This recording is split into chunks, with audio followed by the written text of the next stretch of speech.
Kryetari i Partisë Demokratike Sali Berisha ka reaguar pas riformatimit të fundit të kabinetit qeveritar, duke cilësuar përbërjen e re të qeverisë si vazhdimsi të asaj që ai e konsideron një sistem të konsoliduar korrupsioni. Riformatimi i qeverisë me klonimin të klonuar nga Lubi Balluku shënon krimin permanent në vazhdim, shënon përpjekjen për të trashëguar nëpërmjet krimit dhe vjedhjes shqiptarëve. Të gjithë të emëruarit pa përjashtim janë të lidhur një me një fije me korrupsionin më të lartë qeveritar.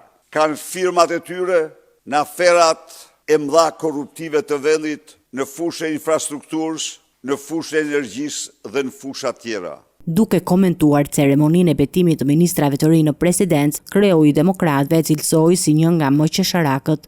Bajrami i presidencës u bë haram i presidencës, me firmat që vendosi, me mungesën totale të guximit për t'i hedhur poshtë propozimet.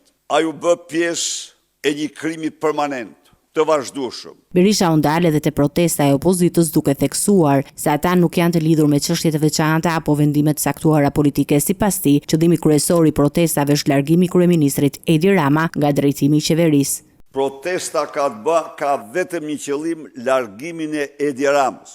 Nuk thrasim ne protest për asnjë qëllim tjetër përveç largimit të Edi Ramës. Kjo është përfundimtare.